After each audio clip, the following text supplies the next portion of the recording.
project's approval flows from the company's improved performance. It is also a vital part of the company's strategy for its rod and bar products division, as well as the Newcastle Works. The ladle metallurgy furnace provides tight control of chemistry, temperature and other quality requirements needed to produce sophisticated grades of steel for vehicle and tyre manufacturing. The special grades of steel are also in demand from domestic and export customers. Construction is expected to begin at the Newcastle Steelworks next April, and the planned start-up is early 1991. Included in the cost is a substantial allocation of funds for operator training. The new furnace is also expected to ensure the future of steelmaking in Newcastle.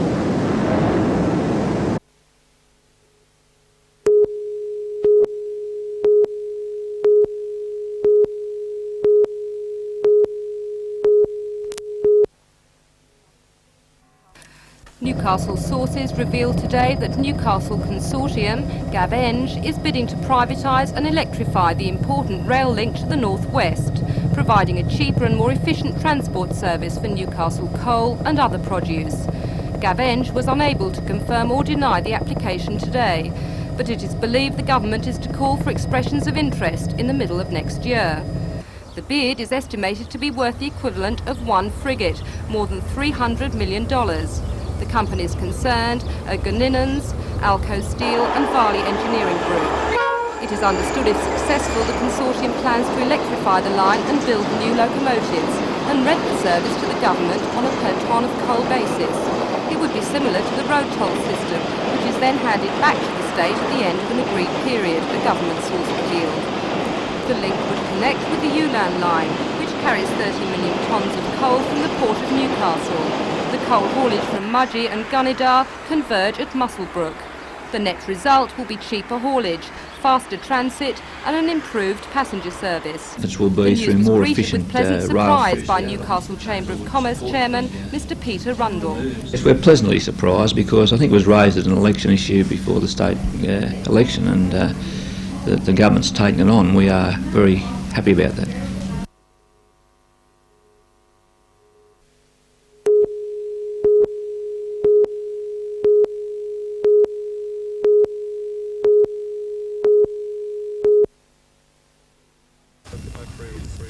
The 220-hectare site between Belmont and Valentine has been the subject of controversy for many years. Tonight, Lake Macquarie City councillors were told that their decision will have far-reaching consequences. Members of the public packed the council chambers as submissions from the city planner and from private developers were discussed. The city planner suggests that 25% of the land be released for residential development, while the private developers opt for 50%. Already 14,500 signatures have been received on petitions to retain the prime area of Bushland Park. Though the valuation of the land was kept confidential, it is believed to be in the region of $5 million. Councillors put up suggestions for the raising of such funds. These included approaching the government again for funds or seeking finance from the Hunter Development Fund.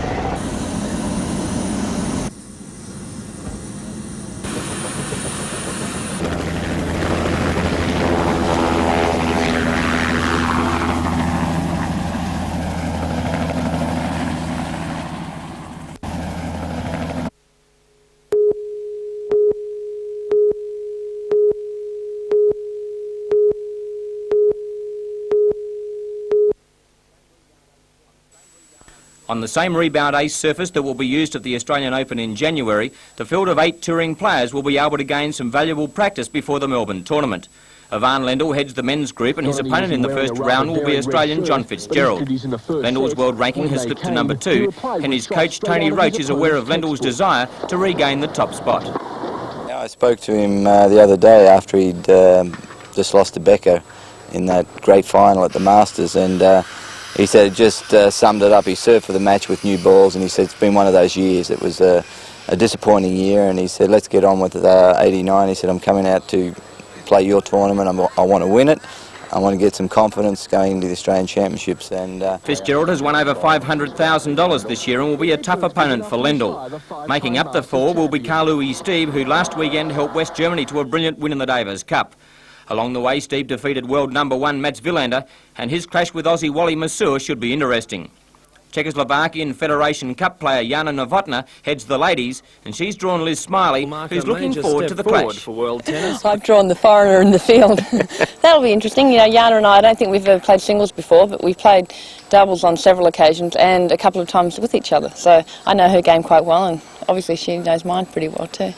Getting the tournament organised hasn't been as easy as Peter Smiley first thought it would be. A couple of weeks ago we were all having nightmares, but you know, NBN have helped us get the sponsors, and you know, the players we've sort of had nailed down for a little while, and they've all been good, and we've been lucky that they've stuck with us right until the end, because we weren't so sure about what's happening with the sponsors until the end. So they were all good enough to sort of hang in there with us. NBN will telecast the event live for the 3 days.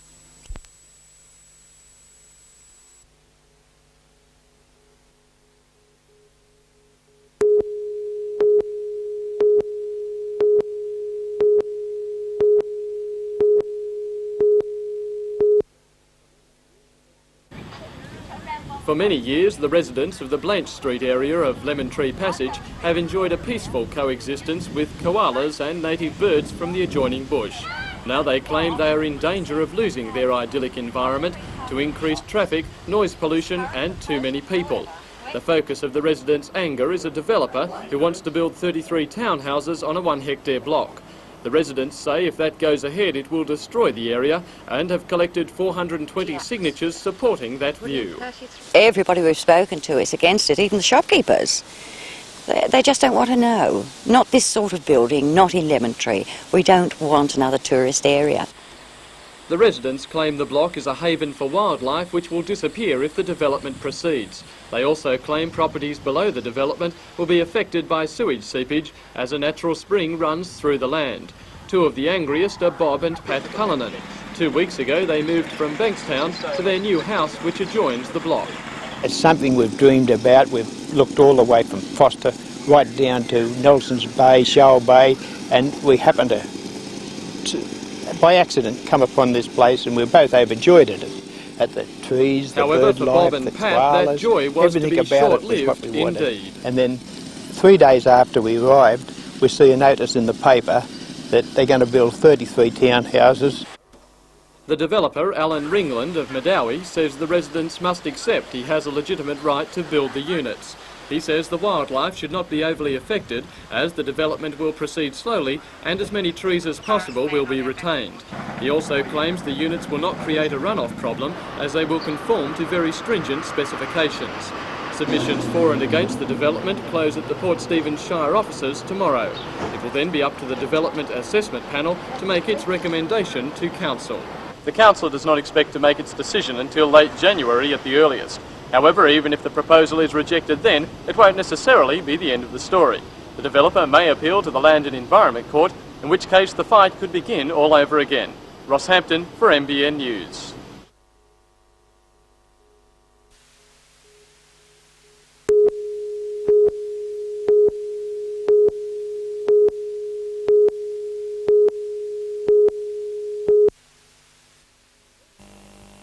Yesterday, the Corlett Marina project was plunged into trouble when the Building Workers Union slapped bans on the worksite with the support of other unions and the Trades Hall Council.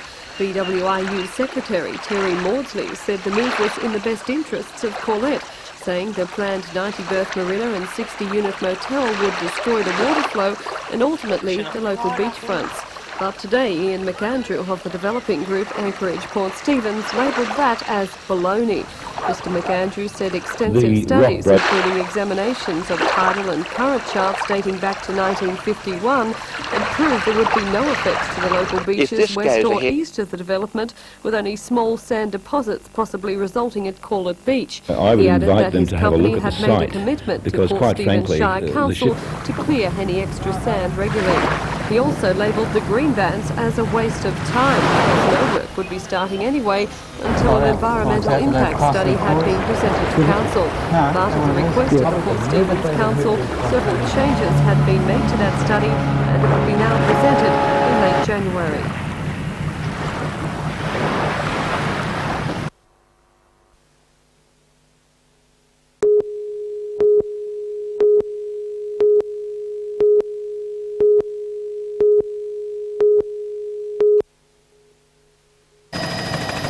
Over the past few weeks, Mr Morris has been meeting groups of Lake Macquarie's elderly in an attempt to gauge their particular needs. And today he said the major issue was the need for a home maintenance service. The simple home repairs, things like fixing the lawn, fixing the window, fixing the gate, those kind of things, and that's the kind of service we want to help provide for them. He has made an urgent request to the Minister for Aged Services, Peter Staples, for the service, which could be funded under the Home and Community Care Programme. The government is spending $209 million for the act this year. The service, which would be limited to begin with, will be expanded to meet growing needs. At the moment, the police are conducting a publicity campaign and an information campaign to aged people because they are vulnerable in many ways. They do need help, and they do need to feel secure. So there's a problem in just getting ordinary handymen in to do that.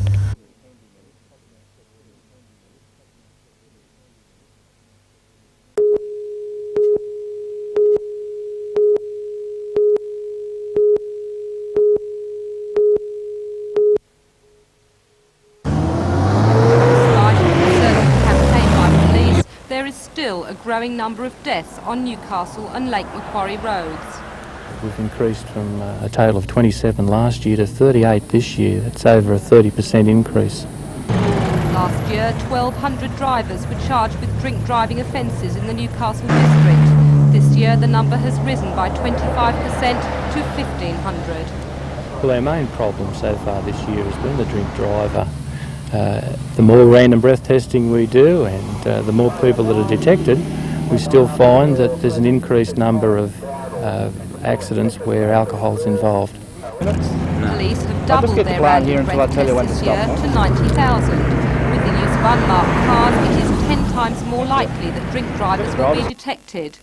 Though the accident figures remain stable, with fewer injuries than last year, the number of alcohol-related accidents is on the increase. Our greatest concern is the heavy drinker. We find now that many of the accidents involve people who have blood alcohol limits well into the higher range, 160, 170 and above 2. So our concern is for the hardened drinker. Inspector Curry wants New Year revellers to nominate a non-drinking driver to take them home. And he says next year police will continue to battle drink drivers.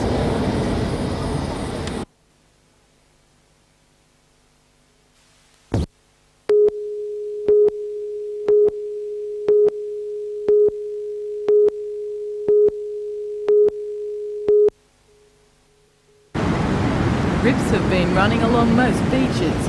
At Caves Beach, a surf skier fell foul of the strong outtow. An hour-long ordeal followed. Beach Inspector Tony Solaris first spotted the empty surf ski.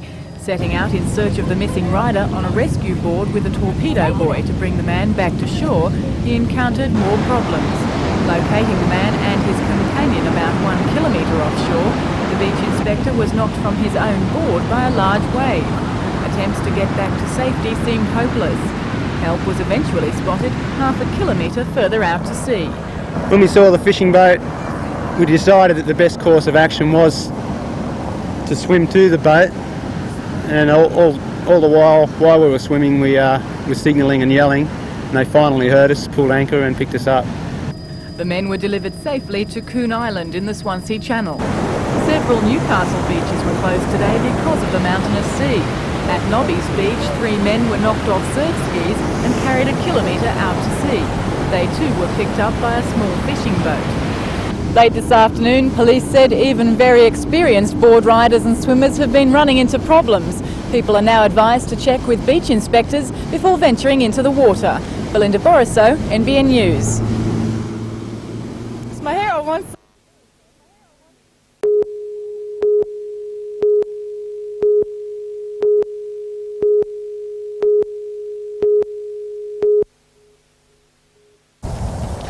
Following an initial briefing last week by Orcom General Manager Barry Flanagan, the Minister has ordered that a report be presented to him detailing Elcom's investigations into the death of fish near the Eraring Power Station. Thousands of fish died in and around canals during routine maintenance work by Elcom. The Commission claims when tunnels were drained and pumps were stopped for maintenance, the oxygen levels in the water dropped, resulting in the death of the fish. But a spokesman said today the Minister will wait for the report explaining exactly what happened and why before he considers any action.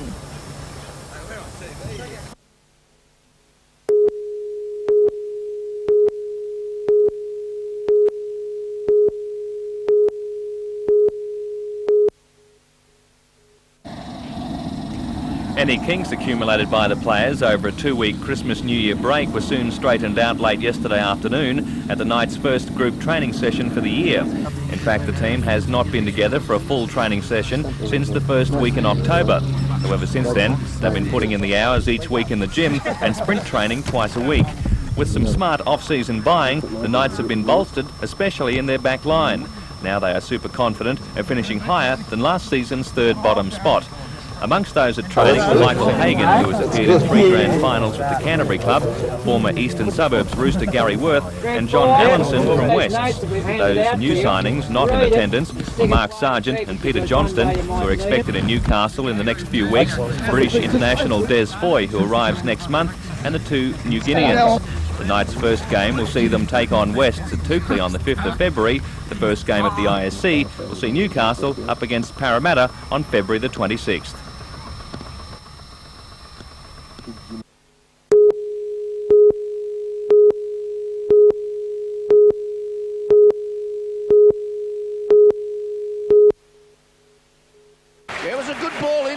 The National Basketball League commenced in 1979, and Claude Williams has been a part of it ever since. He retired from active participation on the court in 1985, was assistant coach to Owen Wells in 86, and was in control of the Sydney Kings last season.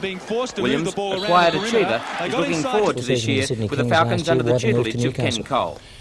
I see a lot of good potential up here in the program. I feel that the Newcastle Falcons have progressed this year, or last year as it was. They were the most improved team in the league last year. With that progression, I think this year they can become, it could become the best program in the country. Working with Ken Cole, that will be some sort of challenge? Yes, it will be a bit of a challenge working with Ken, but I've known Ken for a hell of a long time, for many, many years. I respect him as a person and as a coach, and he's done a hell of a job up here, and I'm very glad and feel very fortunate to be part of it. Claude, when do you actually take up full-time duties here in Newcastle? Hopefully within 2 weeks. For Coach Cole, the hard work is about to start in the Falcons' bid to go a couple of positions better this year and take the title, and he hopes that the Christmas cheer has been in moderation. Yeah, I hope they haven't had too relaxing a break anyhow, although it probably won't do them any harm. Once we get started, it'll be solid for the next 12 months. We're still looking for one more player, but there's 3 or 4 players being invited to train with us, and so we'll train with a squad of probably 12 to 14 and see how that 10th player sorts himself out.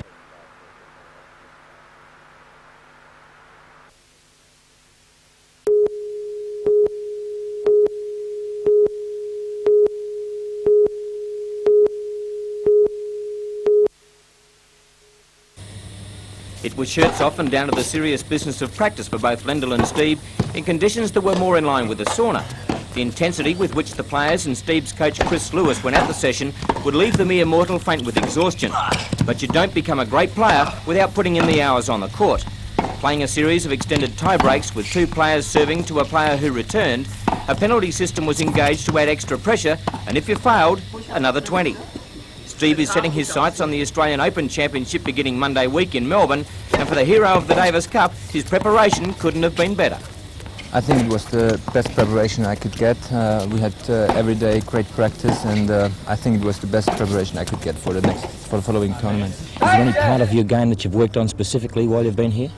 Oh, we worked on the serve and volley game, of course, because I came from playing on clay and now it's faster, so I worked on the serve and volley game. You're going down to White City now to hopefully get into the New South Wales Open, then the Australian. Yeah, right. I'm hopefully get in the New South Wales. I will get the answer tonight, and after I play the Australian Open. What's your big plans for 1989? To crack into the top 20? Well, yeah, the first step I think is to get back to the top 50, and then I think I can reach the top 20 this year if things are going well at the beginning of the year. But it will be a long road to hoe for the youngster to beat that man Lendl, who showed everyone this morning that he's in a mean mood as he desperately seeks his first Australian Open.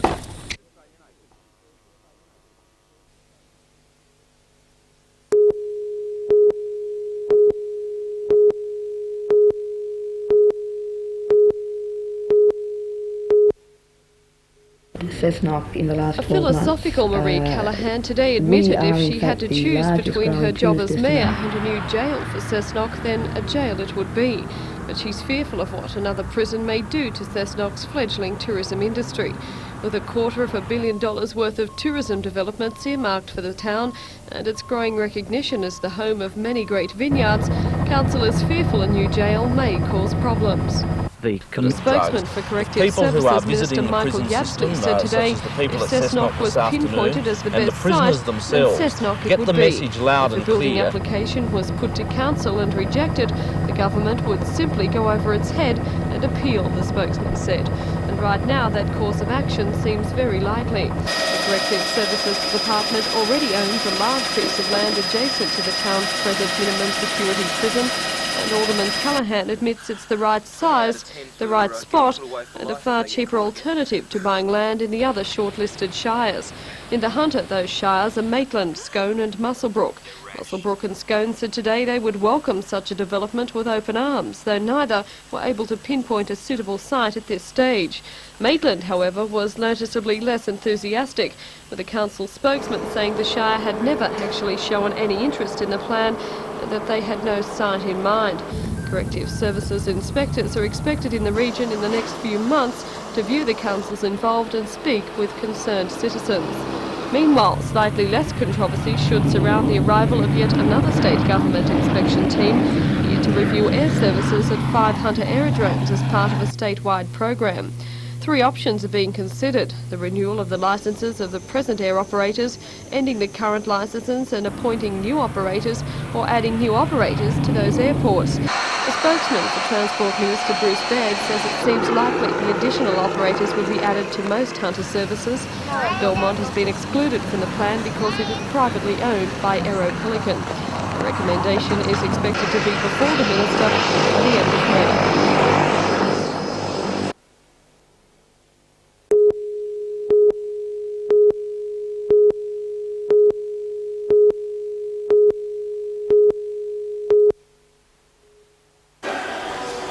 In just over 2 months, there will be no peace for sleeping dogs as thousands of feet pound their way to the new department store. Although it may not look like much now, these 12,500 square metres of shop space promise to fulfil the dreams of Grace Brothers fans. The 2 floors will offer everything except food, plus the largest range of cosmetics in Newcastle and extensive menswear. The store promises to attract shoppers to the $80 million Charlestown Square extension, which will offer another 82 specialty shops and double the original floor space. The existing Grace Brothers store in Newcastle will close and staff transferred in time for the grand opening on March the 28th. Already the new store has been rushed by job hunters. There will be 240 positions to fill. The keys were handed over today to Grace Brothers General Manager Roger Preston. There's been many complaints over the years from Newcastle residents, and about 12,000 are currently monthly account card holders, that they are unable to buy the merchandise that they see in a lot of the advertisements and catalogues that appear in the papers. Charlestown store will answer those problems because it will be a complete department store, full line. We will be able to cover every advertisement that Grace Brothers puts in the paper. On top of that, there'll be